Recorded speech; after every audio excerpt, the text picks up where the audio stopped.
Mais uma vez é um privilégio podermos nos reunir para estudarmos, ouvirmos a palavra de Deus, pensarmos, meditarmos sobre ela, aprendermos aqueles versículos que são diferentes para nós, que nós não usamos no cotidiano. Por isso, quero te convidar, se você pode, para abrir a sua Bíblia num texto muito conhecido.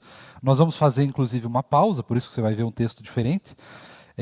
E nós voltamos lá para mais ou menos o finalzinho de janeiro com as aulas de Apocalipse. Até lá nós vamos fazer alguns temas diferentes, pensando um pouquinho no começo do ano e algumas coisas que a gente pode trabalhar a respeito do Senhor nesse intervalo, de maneira um pouco diferente. Então, se você pode, eu quero te convidar para abrir a sua Bíblia em João, Evangelho segundo João, capítulo de número 3. E aí você já conhece o texto, pelo menos um dos versículos você conhece de cor. Evangelho de João, capítulo de número 3. Nós vamos fazer a leitura do texto do versículo 1 até o 21. É um texto um pouquinho longo, mas nós vamos trabalhar ele verso a verso para podermos pensar um pouquinho a respeito do novo nascimento em Cristo Jesus. Já que está começando um novo ano, não começou ainda, mas vai começar, nós podemos então pensar um pouquinho sobre novo ano, novo nascimento, como é que funciona isso? Será que nós já realmente nascemos de novo? Será que ainda não? Estamos no processo? Então é isso que nós vamos ver no texto de hoje, na aula de hoje. Então, por favor, acompanhe a leitura através do presbítero Paulo, do versículo de número 1 até o versículo de número 21. Por favor, presbítero. Hoje o presbítero Paulo está com a voz do pastor Tiago. Então... Havia entre os fariseus um homem chamado Nicodemos, um dos principais dos judeus. Este, de noite, foi até Jesus e lhe disse: Rabi, sabemos que o Senhor é mestre vindo da parte de Deus, porque ninguém pode fazer estes sinais que o Senhor faz se Deus não estiver com ele. Jesus respondeu: em verdade lhe digo, que se alguém não nascer de novo, não pode ver o reino de Deus. Nicodemos perguntou: como pode um homem nascer sendo velho? Será que pode voltar ao ventre materno e nascer uma segunda vez? Jesus respondeu: em verdade lhe digo, quem não nascer da água e do Espírito não pode entrar no reino de Deus. O que é nascido da carne é carne, e o que é nascido do Espírito é espírito. Não fique admirado por eu dizer: vocês precisam nascer de novo. O vento sopra onde quer. Você ouve o barulho que ele faz, mas não sabe de onde ele vem nem para onde vai. Assim é todo o que é nascido do Espírito. Então Nicodemos perguntou: como pode ser isso? Jesus respondeu: você é mestre em Israel e não compreende essas coisas? Em verdade lhe digo que nós falamos do que sabemos e damos testemunho do que vimos, mas vocês não aceitam o nosso testemunho. Se vocês não creem quando falo sobre coisas terrenas, como crerão se eu lhes falar sobre as celestiais? Ora, ninguém subiu ao céu a não ser aquele que de lá desceu, o Filho do Homem. E assim como Moisés levantou a serpente no deserto, assim também é necessário que o Filho do Homem seja levantado, para que todo o que nele crê tenha a vida eterna. Porque Deus amou o mundo de tal maneira que deu o seu Filho unigênito, para que todo o que nele crê não pereça, mas tenha a vida eterna. Porque Deus enviou o seu Filho ao mundo não para que condenasse o mundo, mas para que o mundo fosse salvo por ele. Quem nele crê não é condenado, mas o que não crê já está condenado, porque não crê no nome do unigênito Filho de Deus. A condenação é esta: a luz veio ao mundo, mas os homens amaram mais as trevas do que a luz, porque as suas obras eram más. Pois todo aquele que pratica o mal detesta a luz e não se aproxima da luz, para que as suas obras não sejam reprovadas. Quem pratica a verdade se aproxima da luz, para que as suas obras sejam manifestas, porque são feitas em Deus. Vamos orar. Deus bondoso e maravilhoso, obrigado a Deus pela Tua palavra, obrigado a Deus porque o Senhor tem ministrado ao nosso coração, tem falado conosco.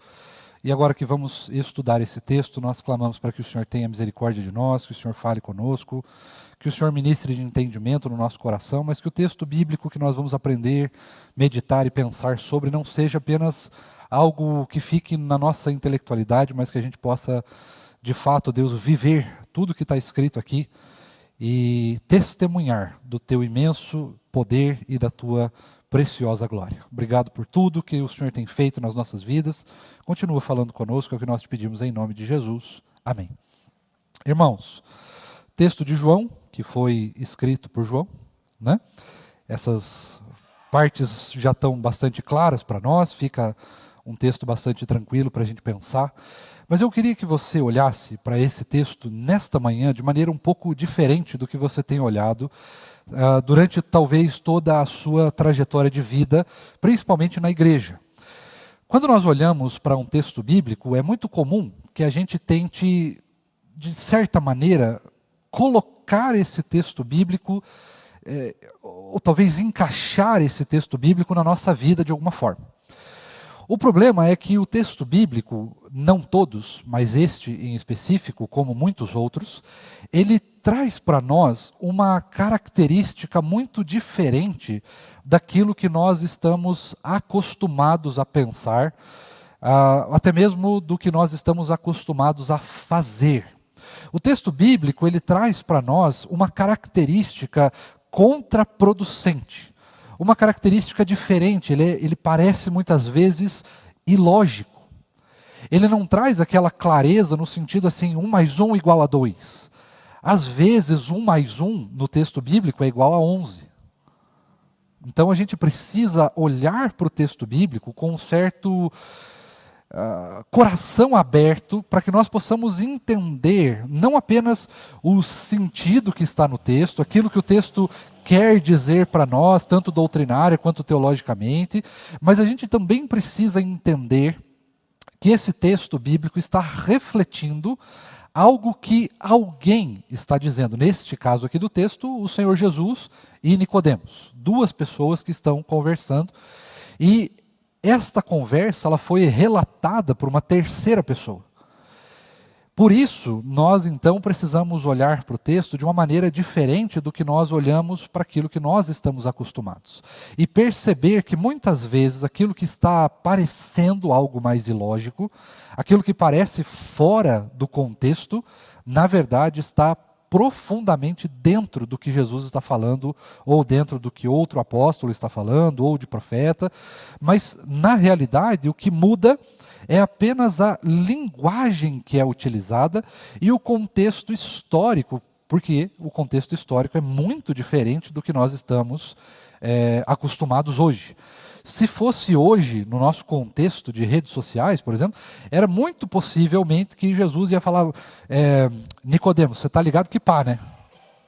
Claro que isso, na verdade, não significa absolutamente nada, eu não sei o que as pessoas entendem quando falam assim, mas, na verdade, hoje em dia, mudaria muito.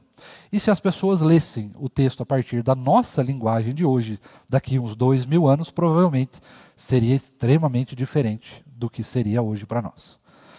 Pensando nisso, eu quero te convidar então a lermos esse texto verso a verso e começarmos a pensar um pouquinho mais naquilo que o texto diz para nós, na sua realidade, nas suas aplicações para as nossas vidas. Por isso nós vamos relendo verso a verso e aí vamos fazendo a exposição. Quem estiver com o microfone, verso 1, por favor. Havia entre os fariseus um homem chamado Nicodemos, um dos principais dos judeus. Muito bem. Aqui, nós estamos então falando de uma conversa entre Jesus e este homem chamado Nicodemos. Qual que é o contexto que nós temos aqui? Apresentado já no capítulo de número 1. E aqui talvez nós tenhamos já uma certa explicação do porquê o texto parece para nós muitas vezes mudar de assunto de maneira muito repentina.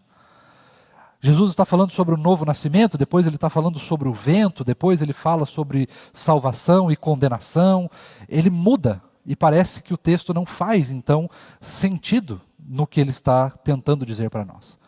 Mas antes de você pensar isso, você precisa lembrar com quem Jesus estava falando. E ele não estava falando com uma pessoa simples, com uma pessoa humilde, de entendimento e de conhecimento humilde. Ele estava falando com uma das pessoas de maior autoridade dentre os judeus da época. Era alguém versado na palavra de Deus, no Antigo Testamento, claro, era profundamente versado também na filosofia hebraica da época, nas lendas hebraicas da época, na cultura hebraica da época. Então, quando nós olhamos para esse texto, nós temos que ter isso em mente. Jesus não estava falando com a mulher samaritana, por exemplo, que é o capítulo 4. Ele estava falando com alguém que era muito inteligente, muito culto, versado em diversos assuntos da cultura. Por isso, parece então que o texto ele traz para nós uma característica um tanto quanto vaga, filosófica, de pensamento. E parece que Jesus, de certo modo, está jogando vários pensamentos ali. E é mais ou menos isso mesmo. Só que existe aqui um contexto de trazer as coisas à memória. Lembra disso? Lembre-se que o povo judeu não tinha muito dinheiro, não tinha muitas possibilidades de andar todo mundo com um texto.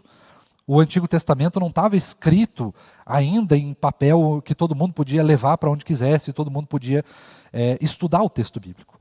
Ainda naquela época, a cultura maior do povo era transmitir o seu conhecimento por meio das falas, entre pai e filho, entre os rabinos e os seus aprendizes, entre os sacerdotes e o povo. Ainda era costume do povo transmitir mensagens apenas falando e o povo decorava. Portanto, quando nós chegamos a esta fase de desenvolvimento social, nós temos uma forma de comunicação completamente diferente do que nós temos hoje. Basta que você lembre um pouquinho do passado. Os meus irmãos que são mais experientes aqui vão se lembrar, assim como eu também lembro, que não há muito tempo atrás, vamos dizer 15, 20 anos atrás, nós ainda tínhamos na nossa cabeça uma lista com pelo menos 5 números de telefone de cor. Quantos você sabe hoje? Quase nenhum, né? Isso vai trazendo uma facilidade para nós, porque realmente a gente não precisa decorar os textos, os números de telefone estão nas nossas agendas escritas ou no celular. Porém, isso também faz com que a gente perca as características que nós temos de comunicação. A nossa memória se torna mais falha, a nossa memória se torna mais simples, mais simplificada, as nossas comunicações e relacionamentos se tornam mais ineficazes. Então eu quero que você pense, a partir desse versículo 1, que Jesus está se comunicando com alguém muito importante, com alguém muito culto, e a forma de se comunicar com uma pessoa culta e com uma pessoa simples é totalmente diferente. Nós não podemos nos comunicar igualmente com as mesmas pessoas. Há certas conversas, certos temas que pessoas mais simples não vão compreender. E há certos outros temas que pessoas mais cultas também não vão compreender. Em contrapartida, nós também temos que olhar para esse texto com o cuidado de que Jesus estava falando com alguém que era versado na lei, na palavra de Deus. Isso também muda a forma como nós nos comunicamos. Entre nós aqui, há um dialeto. Há uma forma da gente conversar, né? Aleluia, certas palavras, certas frases que não fazem parte da vida cotidiana da sociedade. Ainda que muita gente saiba, não é o comum. Então, olhando para esse texto, nós conseguimos perceber que Jesus está falando com uma pessoa diferente.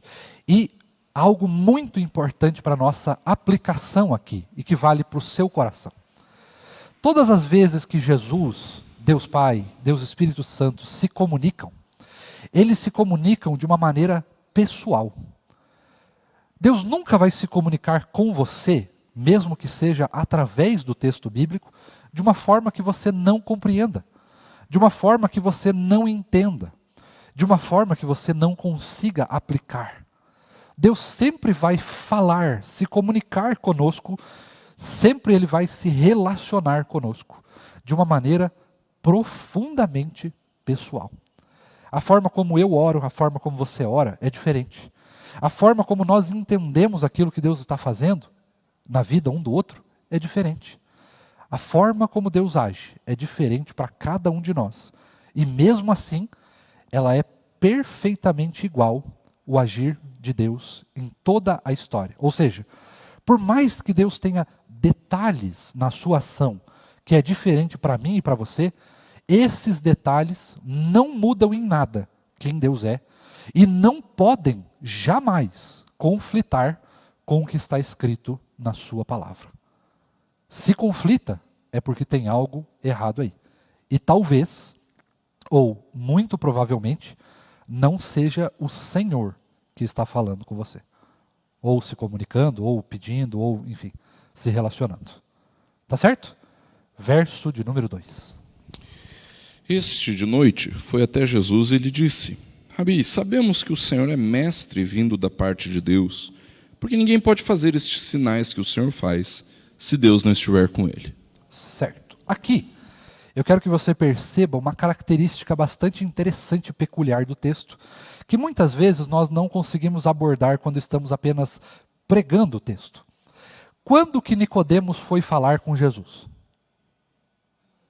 De noite. Você nunca achou isso curioso? Por que à noite?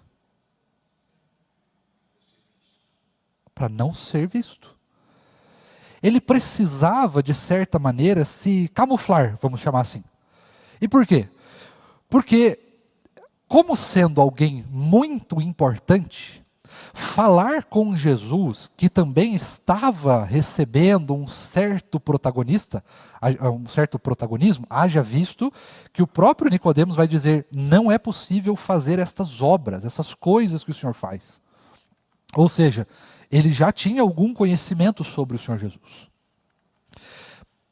Então, ele precisa de uma certa camuflagem, ele precisa de um momento específico para que ninguém pudesse, de certa maneira, comprometê-lo, mas que também, de certa maneira, não comprometessem o próprio Senhor Jesus. Então, ele vai à noite. Há certas coisas, irmãos, que precisam ser tratadas no silêncio.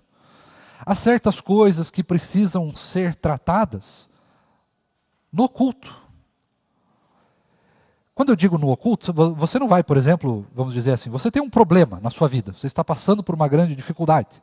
Uma dificuldade pessoal, que não envolve um terceiro, que não seja algo assim mais simples, né? Uma coisa muito pessoal, muito difícil de ser tratada. Você não vai chegar na frente da igreja, né, e falar assim: pastor, eu queria pedir uma palavrinha aqui. E você vai chegar para a frente da igreja e falar assim: irmãos, eu estou passando por este problema pessoal e eu preciso de ajuda. Não é assim que funciona. Você precisa nos procurar, por exemplo, ou procurar um dos presbíteros. E aí sim, lá você vai tratar aquele seu problema, você vai pedir ajuda, você vai poder se expor sem que terceiros estejam ali, sem que este seu problema possa ser espalhado de várias maneiras, sem que esta situação vire um telefone sem fio, por exemplo. É a mesma situação aqui. Porém, nós também não podemos descartar a possibilidade de que Nicodemos estava se escondendo apenas para não se comprometer.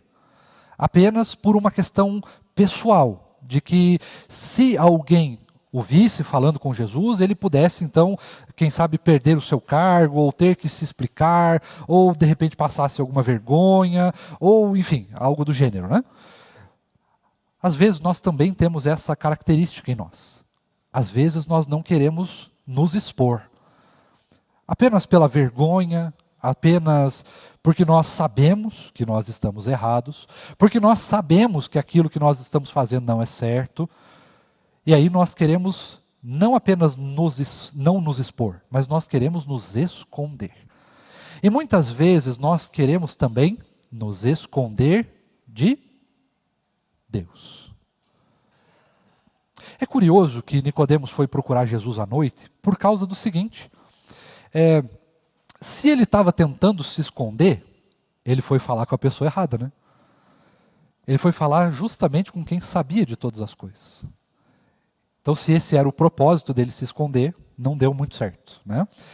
Agora, é muito curioso também nós percebermos que quando ele vai falar com Jesus, ele traz algumas características dessa fala. A primeira é que ele vai à noite, então ele está, de certa maneira, ali se escondendo. A segunda é que ele chama o próprio Senhor Jesus de Rabi. Rabi significa mestre. Tá? É a palavra lá de rabino, né? A mesma origem de rabino. Então era alguém que era mestre, que era muito versado na palavra, alguém que tinha muito conhecimento e que podia ensinar as pessoas. Por que ele chamou Jesus de mestre? Porque Jesus tinha 12 discípulos, perfeitamente. Se ele tinha 12 discípulos, ele já era possível considerá-lo ele como mestre. Aí há uma grande discussão aqui, se Nicodemos estava chamando Jesus de Rabi no sentido pessoal ou apenas no sentido de título. Qual que era a diferença? No sentido de título, você já compreendeu. Ele tinha 12 discípulos, então ele tinha o título de mestre. Agora, se era num sentido pessoal, aí a coisa muda de figura. Porque então há um reconhecimento, não de Jesus como Senhor e Salvador, mas como Jesus mestre, apenas como um religioso. Alguém que tem conhecimento bíblico. Vamos chamar, hoje seria um pastor proeminente, por exemplo. Né? Então seria mais ou menos nessa qualidade que Nicodemos vai falar com Jesus. E aí ele traz uma terceira característica, que são os feitos de Jesus. Então ninguém pode fazer os feitos que o Senhor faz se não estiver vindo da parte de Deus. Essa fala é uma fala muito curiosa também, porque nós conseguimos pensar nela a respeito de que, se ele tivesse reconhecido Jesus de fato já como o Messias, ele não teria apenas citado as obras de Jesus, mas perceba que ele faz uma jogada de palavras. Ninguém faz estes atos se não vier da parte de Deus. Então, ainda estava na cabeça de Nicodemos, muito provavelmente, que Jesus ele precisava provar de fato que era o Messias.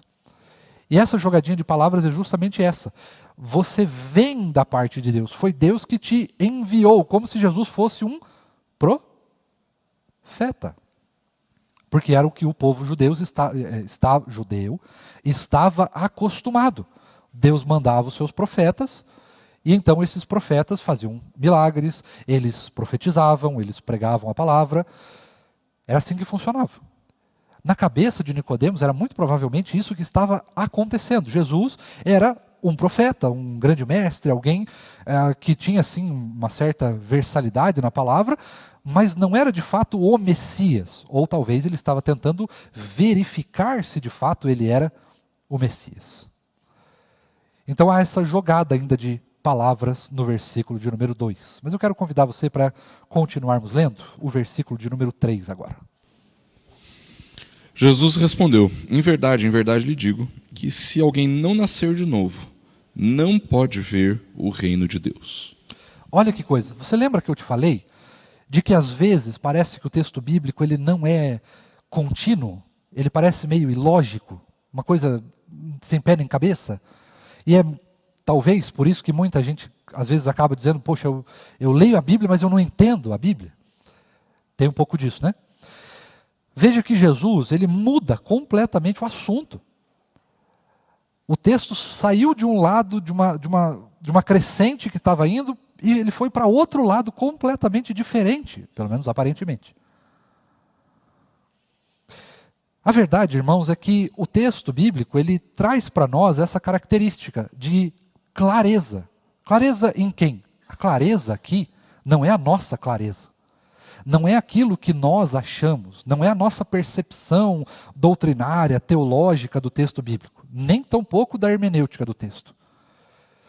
Como que nós conseguimos olhar para esse texto e perceber essa fala tão diferente de Jesus para Nicodemos? É simples. Quando nós olhamos primeiro para Nicodemos. Não adianta a gente olhar direto para a frase de Jesus, a gente precisa olhar primeiro para Nicodemos. Por que Jesus ele chega então para Nicodemos e fala algo tão diferente?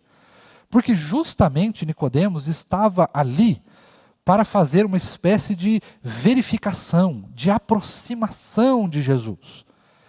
E para se aproximar de Jesus, o próprio Senhor Jesus vai usar uma frase que parece aqui, né, totalmente sem contexto, ele vai contextualizá-la mais para frente, mas é importante que você olhe essa frase de Jesus como se Jesus estivesse, de certa maneira, chamando a atenção de Nicodemos.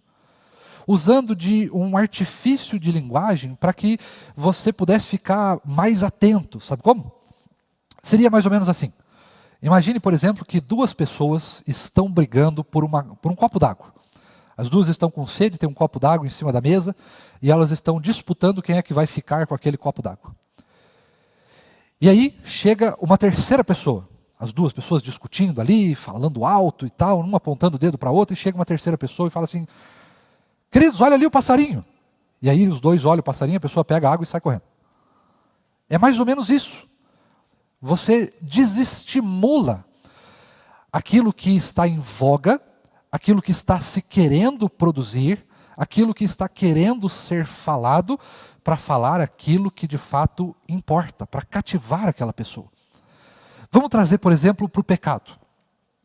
Uma pessoa chega no nosso gabinete e fala assim: pastor, estou com um problema no meu casamento. O que significa essa frase? Nada. Não significa absolutamente nada. Porque todo mundo tem problema no casamento. Mas qual é o problema?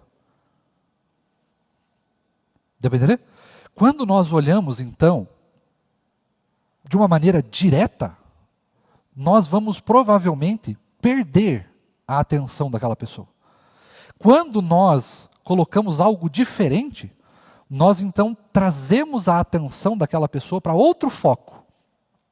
Ela fica mais calma, mais tranquila, se sente mais confortável, e assim nós conseguimos mudar o assunto, nós conseguimos trazer a conversa mais para o coração, a gente consegue pensar melhor naquilo que está falando, e é justamente assim que funcionam os nossos relacionamentos na vida toda.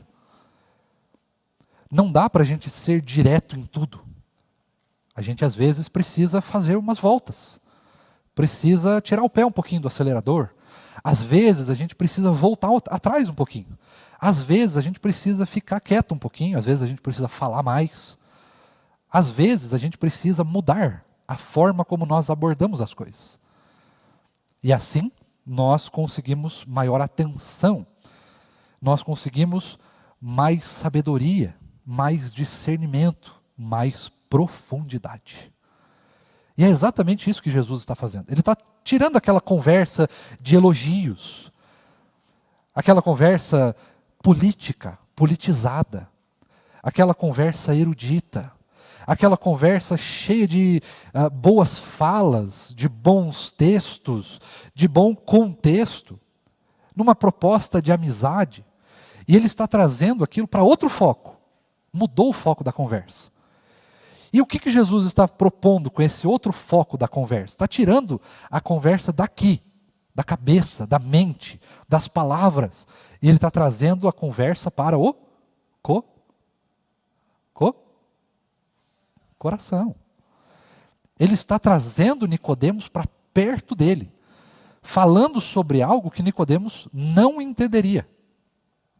Trazendo uma nova perspectiva, uma nova filosofia. E com isso, ele quebra completamente as expectativas de Nicodemos. E por que isso acontece? Porque Nicodemos, com toda certeza, sendo alguém político, sendo alguém da elite, sendo alguém versado em vários conhecimentos, ele se preparou para essa conversa com Jesus. Ele já tinha tudo na cabeça dele. Eu vou chegar para Jesus, vou chamar ele de mestre, eu vou falar das obras dele, vou falar que ele vem da parte de Deus, eu vou depois falar sobre tal assunto, só que não chegou nem na terceira linha. Porque Jesus quebrou ele aqui mesmo. Tirando tudo aquilo que ele tinha planejado para essa noite, para essa conversa, trazendo para aquilo que Jesus quer dizer. Irmãos queridos, todas as vezes que nós nos relacionamos com o Senhor Jesus, nós vamos enfrentar isso na nossa vida. Nós vamos chegar para o Senhor Jesus com tudo pronto. Senhor, eu tenho esse plano, eu tenho esse sonho, eu quero isso, eu quero aquilo, eu estou pensando nisso, eu acho que vai dar certo desse jeito. E aí Jesus vem e muda completamente o que você estava pensando. Muda completamente o seu sonho. Muda completamente as suas perspectivas. Muda o seu jeito de pensar, o seu jeito de falar, o seu jeito de agir. Porque na realidade, quando nós estamos diante de Jesus, o que mais importa E o que mais precisa importar para nós não é a nossa vontade, não é o nosso desejo, os nossos sonhos, não é o nosso jeito de falar ou de fazer as coisas. Mas quando nós chegamos diante de Jesus, nós estamos procurando o jeito de Jesus de fazer as coisas. Como o Senhor Jesus conhece o nosso coração, então Ele sempre vai agir dessa maneira que parece ser ilógica, parece ser fora de propósito. Ele vai nos tirar da onde nós estamos e vai nos levar para Ele mesmo, para o mundo dele, para a realidade dele. E muito depois, nós então chamamos esta realidade aqui, a realidade de Jesus, de realidade do reino. Então, nós chegamos para Jesus do nosso jeito. Ele muda quem nós somos e nos leva para o seu reino. Lembra o que o texto bíblico diz? Ele nos tirou do reino das trevas e nos trouxe para o reino da luz. Este é o propósito de Jesus aqui. Quando nós olhamos para esse texto, é exatamente isso que nós percebemos.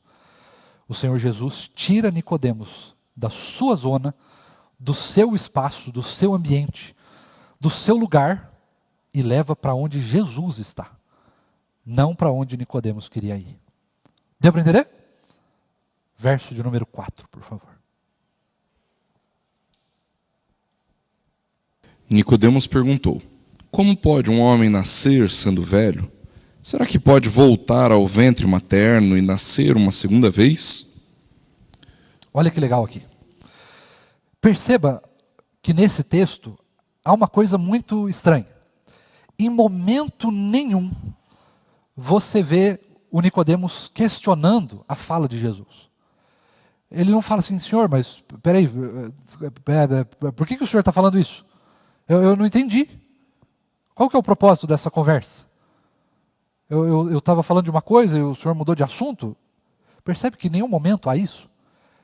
Ele continua falando.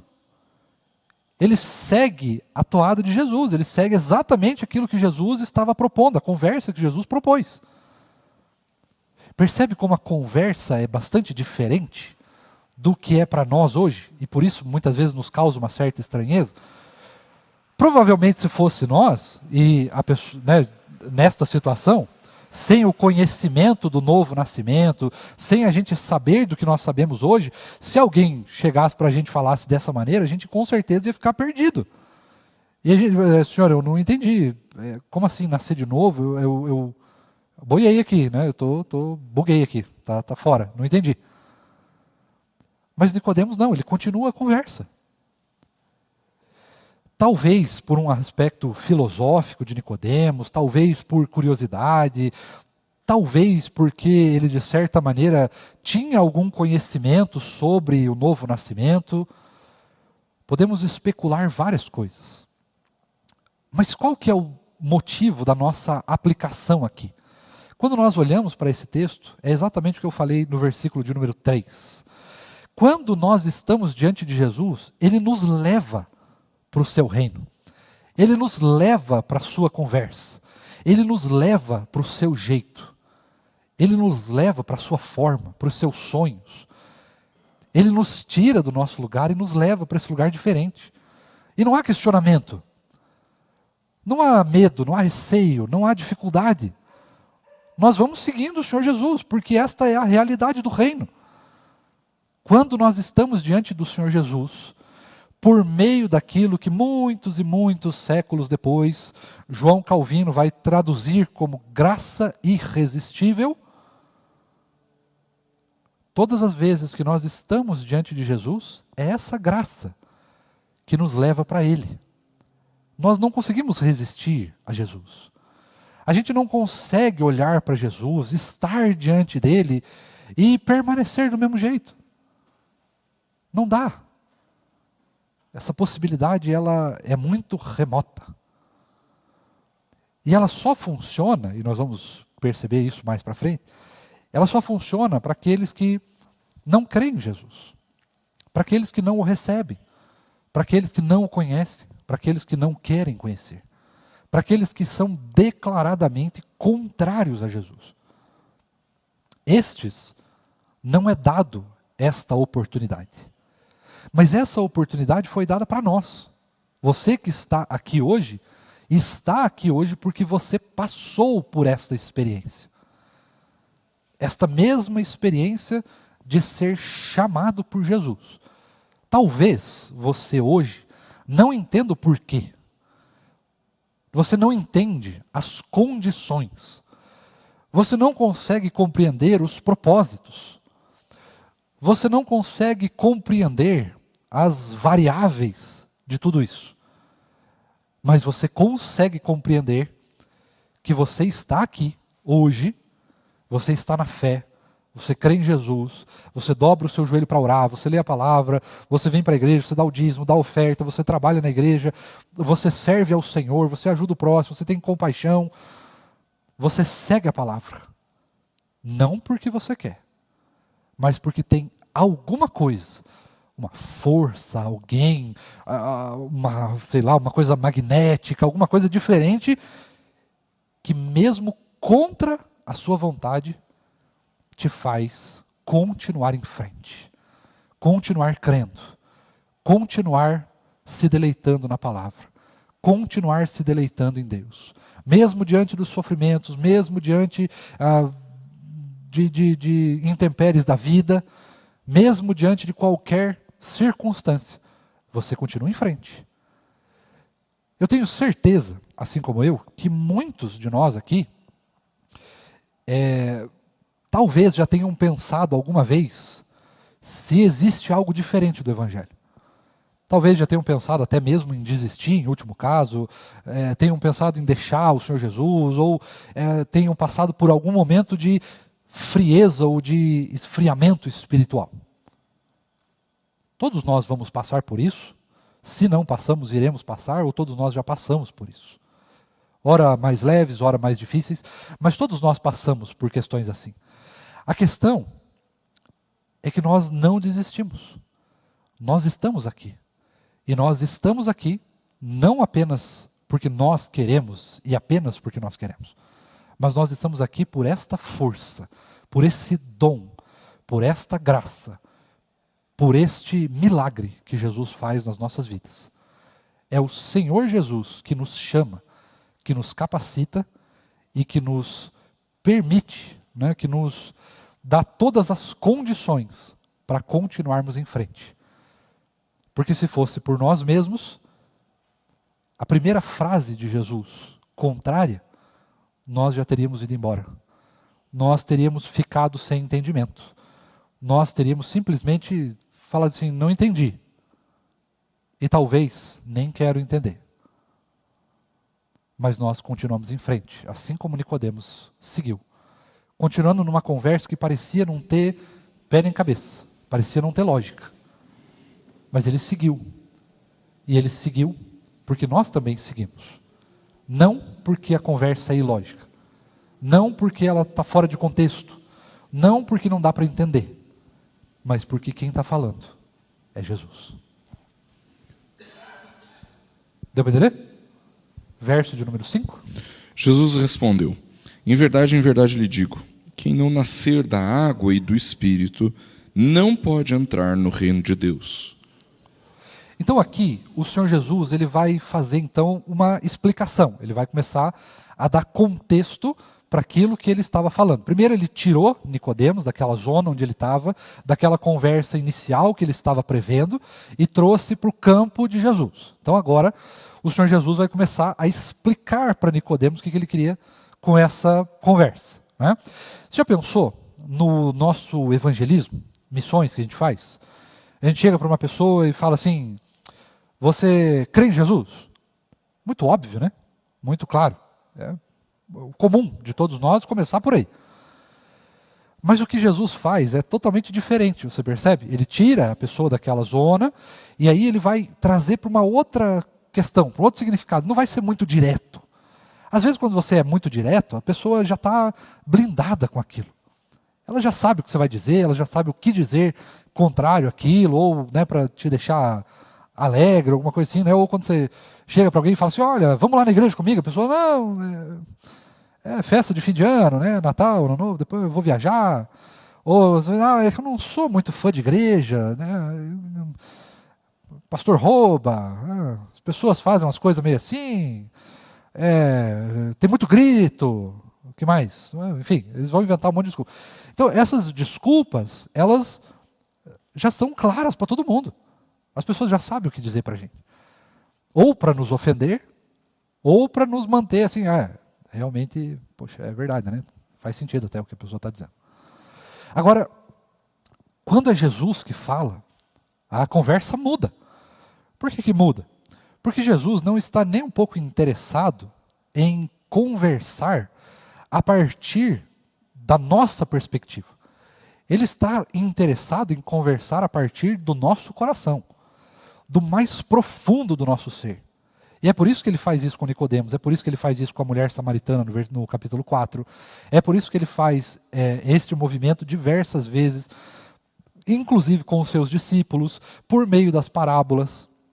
Não sendo direto ao ponto, o próprio Senhor Jesus, usando de profunda sabedoria, inteligência, discernimento das coisas, ele tira a possibilidade das pessoas falarem o óbvio, de chegarem direto naquela resposta que ela já está programada para dizer. Quando você não sabe o que dizer, é a melhor coisa, porque daí você começa a pensar sobre aquilo. E é exatamente isso que Jesus está fazendo. O que ele está propondo para Nicodemos? Ele está falando sobre conversão, irmãos. Jesus está falando sobre novo nascimento, sobre uma vida nova. Viver a partir do reino de Deus. Viver a partir da cruz de Cristo. Ser lavado pelo sangue do Cordeiro.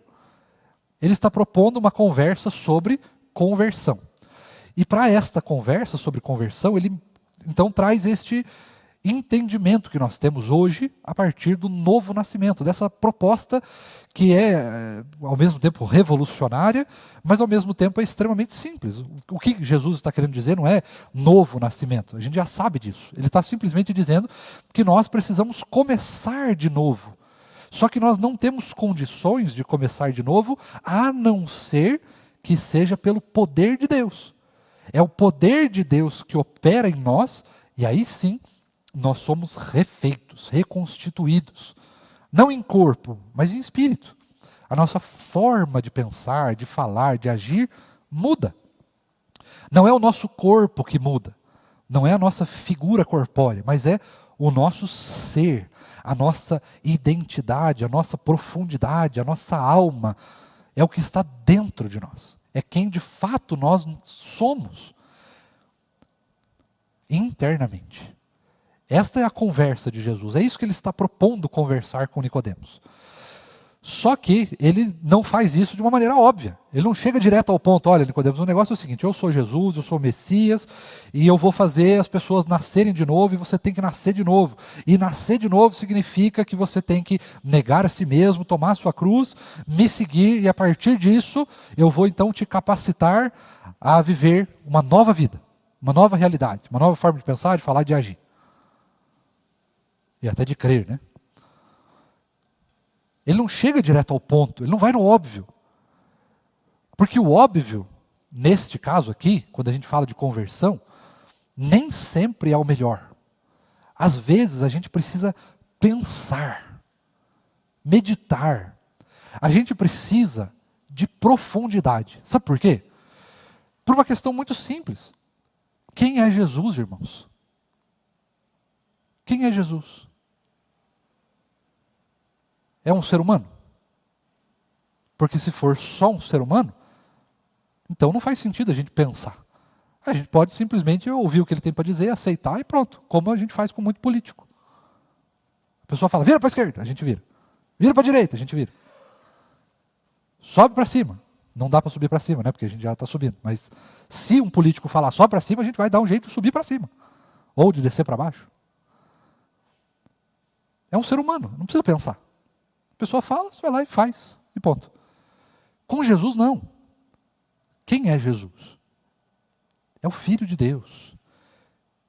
É o próprio Deus encarnado. segunda pessoa da Trindade, o Rei dos Reis, o Senhor dos Senhores, Todo-Poderoso, aquele por intermédio de quem todas as coisas foram feitas, como diz João 1. É deste ser que nós estamos falando. É deste Jesus que nós estamos falando. É deste Rei, deste Senhor que nós estamos falando. E quando nós falamos com Ele, não dá simplesmente para a gente agir pelo óbvio. Ele mesmo não age apenas pelo óbvio. Mas quando nós estamos interagindo com Deus, irmãos, nós somos chamados por Ele à profundidade. E não é Jesus que veio nos chamar à profundidade. O próprio Deus, já no Antigo Testamento, nos chama à profundidade com Ele. Não chama para uma vida óbvia. Porque obviedade é religiosidade, irmãos. Venha para a igreja e tu serás salvo. Pô, isso seria mamão com açúcar. Fácil, fácil. Não é vir para a igreja. É viver a vida da igreja. Não é não adultere. Mas a partir do momento que você pensar, já foi. Não é não mate. Mas a partir do momento que você pensar mal de alguém, você já matou. É profundo, irmãos. Precisa ser profundo. Por quê? Porque Jesus não está preocupado com as nossas ações apenas. Ele está preocupado com aquilo que nós fazemos antes de fazer. Quando nós somos mudados, não é assim, aquele que rouba e não rouba mais. Apenas o ato de roubar. Quando nós estamos sendo transformados por Jesus e nós nascemos da água e do Espírito, não é do nosso espírito, é do Espírito de Deus.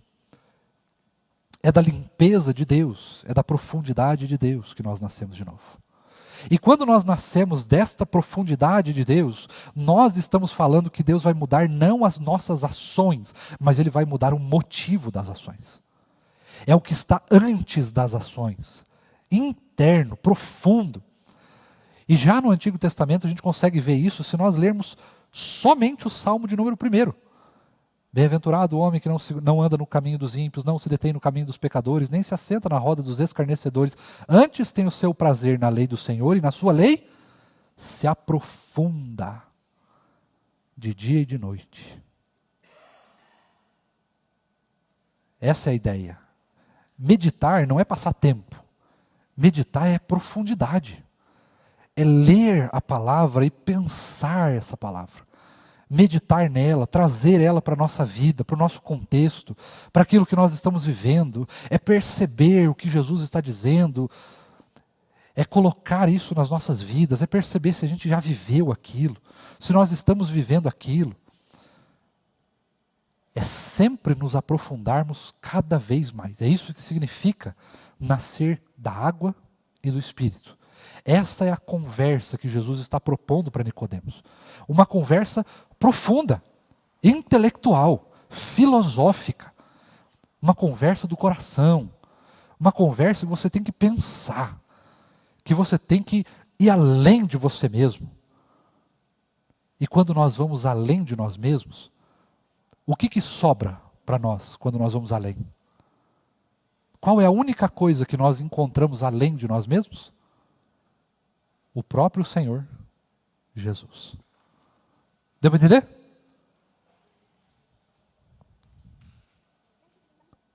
Temos tempo para mais um versículo ainda? Vocês aguentam mais um? E aí continuamos na próxima. Vamos ao 6. O que é nascido da carne é carne, e o que é nascido do Espírito é Espírito. Aqui, o Senhor Jesus, ele vai aprofundar um pouquinho mais. Ele falou de um novo nascimento, da água e do Espírito. Ele ainda está aprofundando essa conversa. E agora ele faz uma dupla distinção, uma dialética. Duas coisas. O que é nascido da carne é carne. O que é nascido do Espírito é Espírito. Ele faz essa proposição para que aquilo que ele está construindo com Nicodemos e aquilo que ele está construindo conosco fique claro. O que Jesus quer dizer com isso? Ele está dizendo na nossa realidade atual. Antes de Jesus, antes desse novo nascimento, o que nós temos? O que é carne é carne. O que é espírito é espírito. Ou seja, o que é humano, o que é pecador, o que é pecaminosidade, o que é maldade, o que é feito, o que são as obras da carne é carne. Aquilo que o ser humano faz, é o ser humano que faz. Aquilo que Deus faz, é o que Deus faz. Um não está junto do outro. Um não pode conviver com o outro. É isso que Jesus está dizendo. Só que de uma maneira profunda. Por quê? Porque ao Jesus dizer isso para nós, ele está nos dizendo nas entrelinhas que esta realidade que existe para nós quanto pecadores será transformada. E o que é carne e o que é espírito não podem se unir, não podem estar juntos, vão poder, por causa do novo nascimento. Neste caso, nós estamos no reino de Deus. Ou seja, nós nos tornamos, de certo modo, pessoas espirituais. Nós estamos ligados com Deus. Nós fazemos parte do seu reino. Nós somos eleitos de Deus. Deus age em nós. O Espírito Santo de Deus habita em nós. Esta realidade, ela não pode acontecer com alguém que não nasceu de novo. Essa realidade é distante, porque o que é carne, o que é espírito. Então precisa haver um novo nascimento, uma transformação, algo que é miraculoso, sobrenatural, gracioso, da parte da compaixão, da misericórdia e do amor de Deus para conosco, para que nós possamos quebrar, não nós especificamente, mas para que esta realidade, desta não mistura, deste inconformismo, desta situação de divisão, possa ser quebrada. E aí nós podemos trazer esse texto um pouquinho mais para frente. Quando o Senhor Jesus morre na cruz do Calvário, o que acontece com o véu do templo? Ele se rasga. Ou seja, a partir do momento que está consumado o sacrifício de Jesus pelos pecadores, a compra dos pecadores pelo sangue derramado do Cordeiro que tira o pecado do mundo e que veio para nos resgatar e nos salvar, nos tirar do reino das trevas e nos levar para o reino da luz, quando esta realidade do Cordeiro se choca com a carnalidade, com a pecaminosidade, então aquela realidade que foi proposta em Gênesis, dessa separação de saída do Éden para a vida neste mundo, ela se torna quebrada para aqueles que são chamados por Deus. Então, essa realidade já não existe mais. O que é carne, o que é espírito. Essas duas coisas se interligam por meio do Espírito Santo de Deus que habita em nós. Por meio do sacrifício de Cristo, essa realidade que nos afastava do céu é derrubada, é quebrada.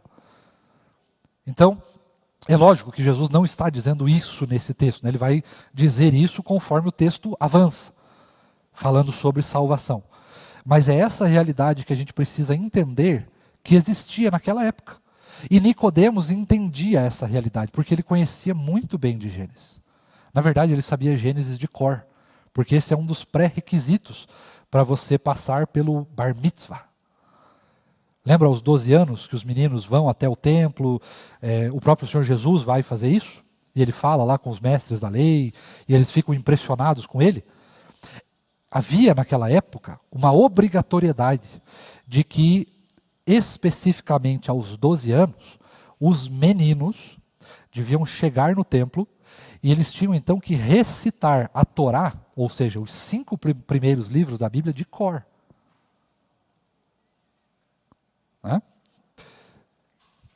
É claro que a realidade muda, é diferente, mas seria bastante interessante se não essa proposta especificamente, mas que ainda houvesse algum tipo de realidade em que nós pudéssemos colocar mais a nossa mente para funcionar. Mas isso aqui é pensamento meu, então não tem nada a ver com a escola bíblica. Agora, é importante que você pense que se Nicodemos conhecia Gênesis de cor, ele sabia dessa divisão entre alma entre corpo e espírito. Ele sabia dessa divisão entre Deus e o ser humano. Ele sabia que por causa do pecado nós estamos separados de Deus. Então, ele também vai precisar compreender, assim como eu e você compreendemos já, que para que essa realidade seja transformada, a única coisa que poderia, que pode e que pôde transformar essa realidade foi o sacrifício do Senhor Jesus na cruz do Calvário. O derramar do sangue do Cordeiro que tira o pecado do mundo. E que por razões que nós nunca saberemos, pelo menos eu acredito que nós nunca saberemos, nós jamais saberemos porque nós fomos chamados. Por que nós e não outro? Por que nós estamos aqui ouvindo da salvação e não outro?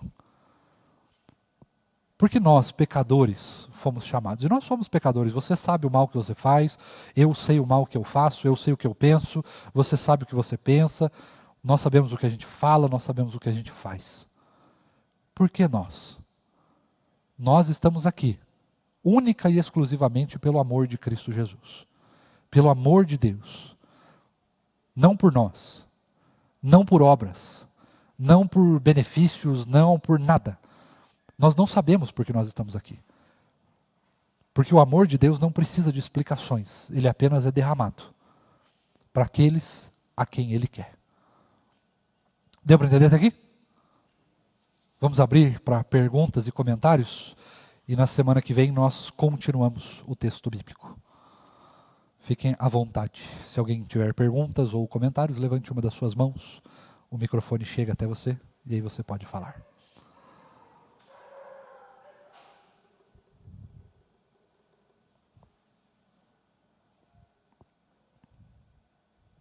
Não? Nada? É isso, Rev. Podemos encerrar então? Rev Tiago, o senhor pode orar para nós, por favor? Deus, em nome de Jesus, Pai, nós te louvamos pela Tua palavra e pedimos para que o Senhor permaneça falando ao nosso coração. Que assim como Nicodemos aprendeu essa realidade gloriosa a respeito do novo nascimento, nós também possamos aprender e refletir sobre o que acontece em nós quando experimentamos deste novo nascimento. Obrigado, Deus, pela ação do Senhor através da Tua palavra e pedimos, Pai, para que em todo tempo a nossa vida seja direcionada e guiada pelo Espírito que fala aos nossos corações e que nos guia a Cristo.